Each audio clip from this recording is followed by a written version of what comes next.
Hey guys, it's Bub here, and in this video we're taking a look at this custom mod of Windows 10. This is Vibranium Server 2003, and I'm sure I said that very incorrectly, but this Server 2003 OS is a mod of Windows 10 Enterprise IoT that makes it look and feel like Server 2003. This is a very unique operating system because we see various mods trying to replicate Windows XP, Windows 7, Windows 10, but we never really see anything trying to imitate a Windows Server OS, and that's what really caught my eye is, let's see how accurate this is. May it contain the server manager? May it contain the actual server components? I'm eager to see what this looks like, and could we get theoretically an Active Directory domain controller running on this custom mod? So let's go ahead, boot into this, and take a look at it. Big credit to developer. I know I say his name wrong every time. We've taken a look at quite a few of his mods. This is created by Mr. Amuskin. Again, I say it wrong every time, and I probably say it differently every time, but I digress. Here we are in the setup. It is a customized, we saw it was Panther 2K. It looks very nice. I mean, we can see it says Server 2003 up here at the top, and it actually lets us pick how we want to boot our computer. It lets us pick if we're doing UEFI or BIOS. This is a UEFI VM, so we'll do that. Implement the disk. Let's see, it refreshed the partition table, and then I assume partition the disk and copy files over. So we'll be back once this is completed. Alright, so all I've done is I went ahead and installed VMware tools on this VM, which typically allows me to give you a better viewing experience, and as you can see here, we currently have black bars. The thing I cannot find in this OS is I can't find how to adjust the screen resolution, because you'll see if I do this, I have a 1440p monitor, and now you can't see anything, and many of you have complained about that in the past. So unfortunately, to give you the best viewing experience, since I can't find where to change the actual screen resolution, let's stick with this. So here we are in the Server 2003 mod. It makes the most sense, so let's come up to the Welcome to Server 2003, which is just an RTF document, as we see in a lot of these versions. First things first, here is the developer's name, without me butchering it in pronunciation. Here is a list of the various products that are used in this mod. Windhawk mods, let's scroll down here. Here are some known issues. We won't read through all of those. And then again, credits to the developer for creating this mod. So let's go ahead and move down the desktop. First, we have the Security Configuration Wizard. The Security Configuration Wizard is an attack surface reduction tool for members of the Server 2003 family with SP1. Wow, I didn't know that Server 2003 came with this. I think newer versions should as well, because newer versions of Windows come with a lot of unnecessary services enabled. Here we have My Documents, which is blank as we expected. Actually, it's not blank. We have a new folder that contains old programs app data, which is just Windows administrative tools, so there's nothing really there. The username I saw here is Toskin. I did not create a user, it just booted us into one after I installed the OS, so it looks like Toskin is the default username for this mod. Then we have My Computer, which as we can see here, it's just our C drive. I don't know what the E drive is. That is something that it partitioned itself. But here we can see is our C drive. We are currently using 12.8 gigabytes, which means we have 46.5 gig free on a 59.3 gig disk. I was going to say that seems like a lot for Server 2003, but then I have to remember this is Windows 10 on the back end.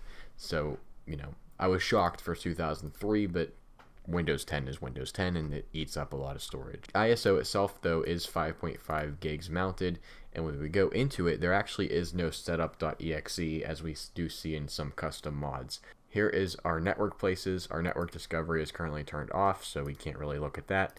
And then we have Internet Explorer, which is actually Firefox. The reason that they do this, if you haven't seen one of these videos before, old versions of IE don't work on the modern internet because of protocol differences. So what these custom mods do is they use Firefox, which is highly customizable. I didn't even believe that it was this customizable, to make Firefox look like these older versions. So you can see here it says it's version 6.0 of IE, but it's really running Firefox with an IE6 theme, which in my opinion is really cool. Down here on the taskbar we have our system time in the typical Server 2003 fashion. When I clicked on the time though, it opened a Windhawk view. I don't know what that was about. Like, there it is. Then we have the safely remove hardware, Bluetooth devices, and VMware tools, which I installed. Moving over to the left side here, we have the Internet Explorer shortcut. as well as a show desktop shortcut. Here's the start button, and we can see here that it does say Windows Server 2003 Enterprise 64-bit edition. Much nicer start menu than what came with Server 2012 and Server 2012 R2. We do have the Windows catalog, which opens that actually links you to the real URL. That URL now redirects to get Windows 11, which we definitely don't want to do. We also have Windows Update, which does a similar thing, except it doesn't redirect us. It takes us to a forbidden page, which tells me that this page still exists somewhere, fe2.update.microsoft.com, but it is 403 error. It's behind permissions. Here we can see we have our startup, which startup actually has an AHK. What was this? What type of file is that? Auto key hot script. Pretty cool. We have our Windows accessories. Remember that this really is Windows 10 on the back end, so all of these accessories are legitimate themed or legitimate Server 2003 applications that have been ported up to Windows 10. So this is pretty cool in itself when you think about that. I mean, we're running Windows 10 here. Then we have two versions of IE, which both just point to the same Firefox instance. Outlook Express, which actually should be the real Outlook Express. I saw something on Windhawk, so it could also be themed, but nope, it says Outlook Express 6. Pretty cool. Then, lastly, we have Windows Administrative Tools, which does contain, it does even contain the Configure Your Server wizard, but it has throws an error when you try to open it. So I guess it does answer my question, because I don't think Server Manager existed in 2003. I think that was a 2008 introduction. But it does have Network Load Balance Manager, Manager Server, Licensing. Yeah, it has the server-related things, but they all fail when you try to launch them, which is unfortunate. So it doesn't look like we're going to be able to get... Oh, there's a script error. Come on, load something. Doesn't look like we're going to be able to turn this into a Server 2003 domain controller, but it was a nice thought. Next, we have My Documents, which, as we can see here, they're the ones that we opened earlier in this video. We have our control panel, which opens up, as we saw earlier, just in this traditional list view. Windows Firewall, we get the ability to customize that.